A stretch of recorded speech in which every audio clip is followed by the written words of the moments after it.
Well, this much we know.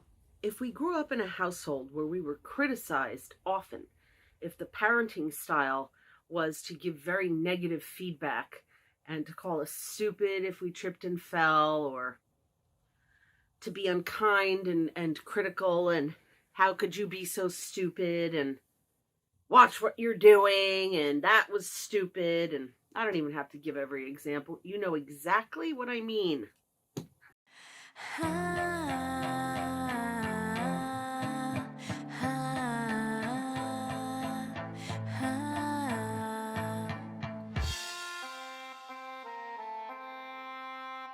We will tend to have a voice in our heads that continues that even when we're out of the house.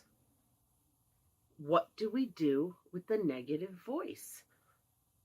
Now, I am relentlessly on social media, learning and entertaining myself and scrolling and doing things.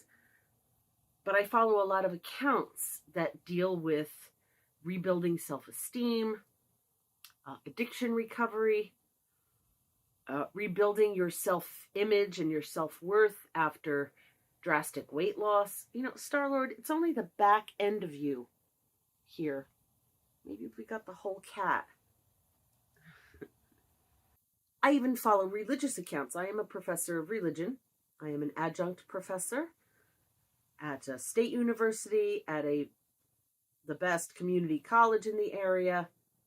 I was at a college in Jersey City that became a university, and I teach religions of the world, and religion and society, and religion and culture, and all kinds of things. And Buddhism is a very practical philosophy. Now, you can call Buddhism a religion because it talks about things that are spiritual, not simply physical.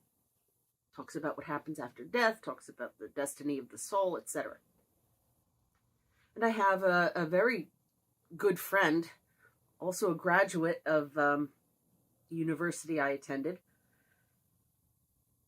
and he follows and teaches Chan Buddhism. It's like Zen, only it's Chinese, ancient Chinese. And their philosophy, the Buddhist philosophy, is to just accept.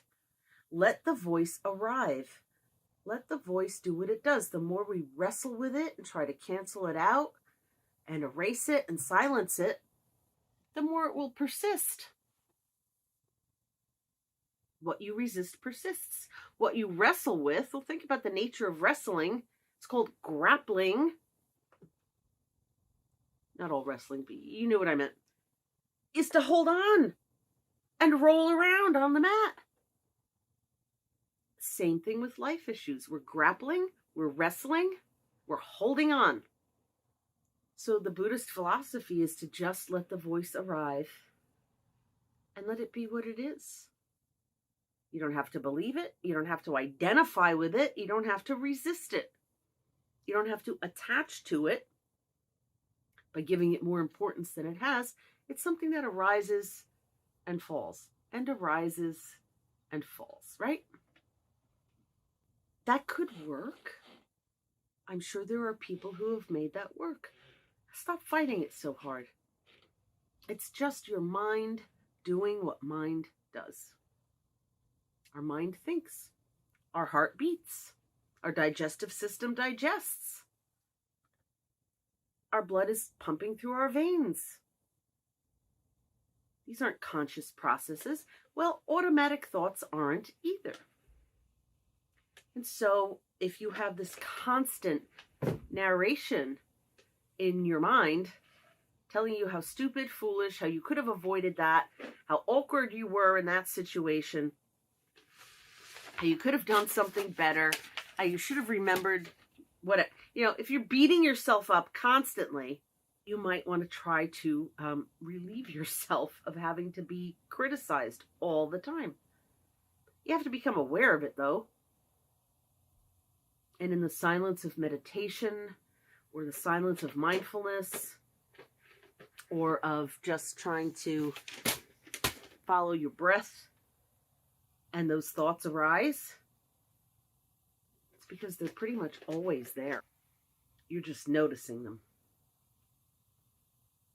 So that is a method. Star-Lord is on the other side of this table, crinkling something. He's so irritating. Well, he's young. He's still kitten-like for all his 20 pounds. The other point of view that I kind of like better, maybe because I'm scrappy, is to tell the voice to shut up. Well, it's not that easy. Well, I heard an expert speaking on this. The expert said, if you tell the voice to shut up, and it tries to come back and you shut it up again, and it comes back and you shut it up again, eventually it gets weaker. It atrophies. It loses its power. It loses its strength. You just have to shut it down every time it starts yapping at you. You know it's not your voice. It's a leftover voice from childhood that cruelly and irrationally beat us up with negative reinforcement out of, it could be lack of empathy, lack of sympathy. It was simply, that was the parenting style. Well, they didn't write a book on parenting. Yeah, they pretty much did. For decades, there have been parenting books. None of them encourage a parent to say, what are you, stupid? What, you couldn't see that coming? I told you, you're just like your brother. In what parenting book does it say to do that? People who are just imitating what they experienced, which was negative and terrible, and turned them into, irritable, possibly violent, possibly addicted, mean, unhappy people. And they're just doing it, and the cycle continues, and the cycle continues, and the cycle continues. Until we cut it off. We shut it up.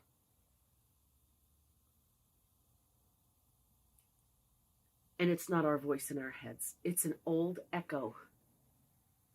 Maybe the intention of that voice is to keep us from getting hurt, or to keep us from making a mistake that back then would have gotten us beat up even more, physically, emotionally, verbally.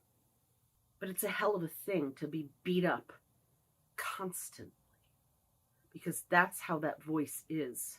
I know for me, I have to catch it, shut it up, and catch it and shut it up. Well, you should have known better. Well, here we go again. Well, if you hadn't made that choice, this wouldn't be happening. It's like, shut up. I haven't lived at home to hear that yappy mouth of hers since I was 23. Why do I carry it?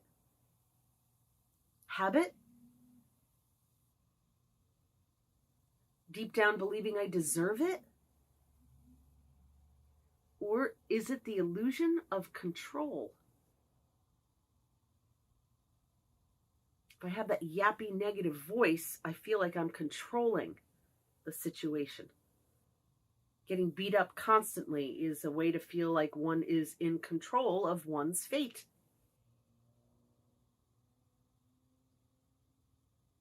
Familiar things make one feel like one is in control. I know what's happening next. I'm going to tell myself how stupid I am. Do not do these things. I'm trying not to. I know. Do or do not. There is no try. Yeah, no. We have to keep shutting it up until it gets tired, until it gets small, until it atrophies. Or do it the Buddhist way. Just let it arrive. Don't interact with it and see if it evaporates like a cloud. You know the expression, this too shall pass?